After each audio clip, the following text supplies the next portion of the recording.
Hello Scorpio, Sun, Moon, Rising, and Venus signs. Kamusta kayo? Sana po'y nasa mabuti kayong kalagayan. Welcome back po sa Star Tarot at kung bago kayo rito, welcome din po kayo. Please subscribe, like, share my videos, and leave me a comment kung nakaresonate po kayo. So, first card ni Scorpio, we have spiritual gifts at nandito din si Archangel Raziel nagpaparamdam sa inyo, no? At ang mensahe sa inyo or the prayer that you can recite if you would like to is thank you Raziel for helping me channel my gifts and talents. So maaari no na si Archangel Raziel will be present in your life around this time para tulungan ka no na ma-recognize mo, makita mo, ma-embrace mo, maramdaman mo, ma-acknowledge mo yung spiritual gifts mo and yung mga talents na binigay sa iyo ng divine. Okay? Maybe it's about time, no? Para kilalanin mo at i-recognize mo yung mga spiritual gifts na to na binigay sa'yo.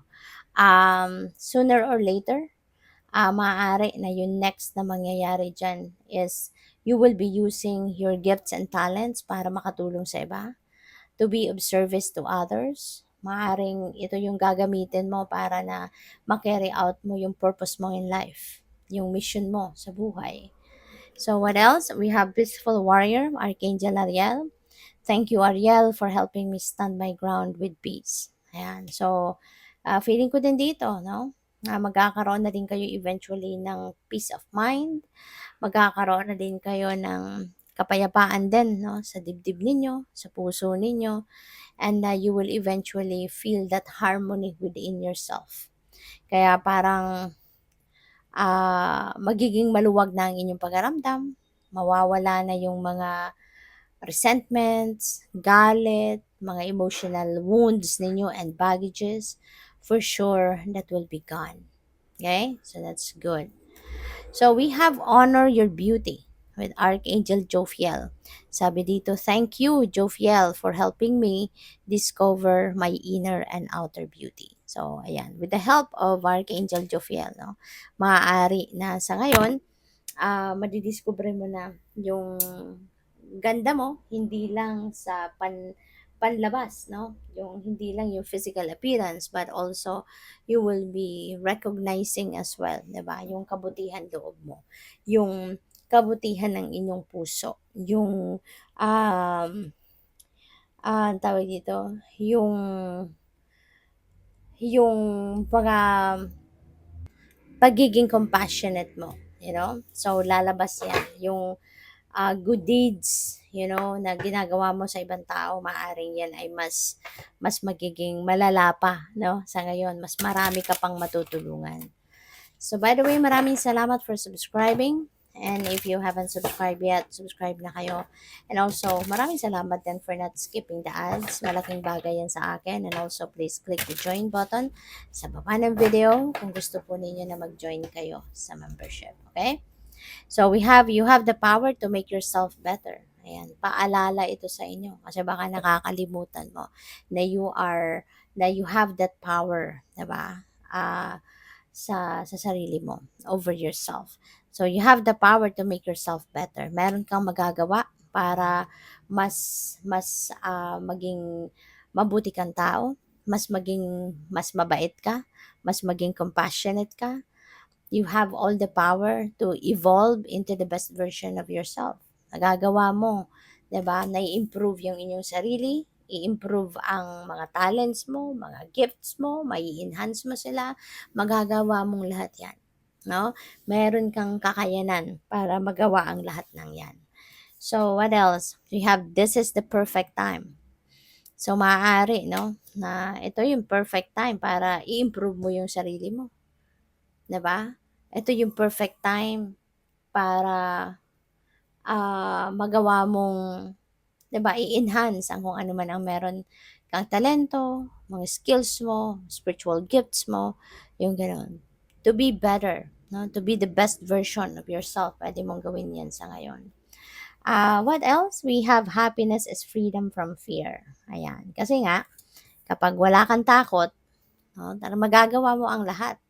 'di ba? Kapag wala kang takot, mas magiging masaya ka kasi wala kang iisiping wala kang mga what ifs, wala kang mga pagsisisihan kasi magagawa mo kung ano yung gusto mong gawin, 'di ba? Pero kung natatakot ka kasi, makikita mo na parang you will be stuck, 'di ba? Kung natatakot ka, wala kang magagawa, 'di ba? Kasi, kahit maganda yung plano mo, gusto mong gawin, kung uunahin mo yung takot, 'di ba? Wala kang you're not going to take any steps forward, 'di ba? Kasi yung fear mo yung hold back sa yung fear mo yung hahatak sa pabalik or pababa, 'di ba?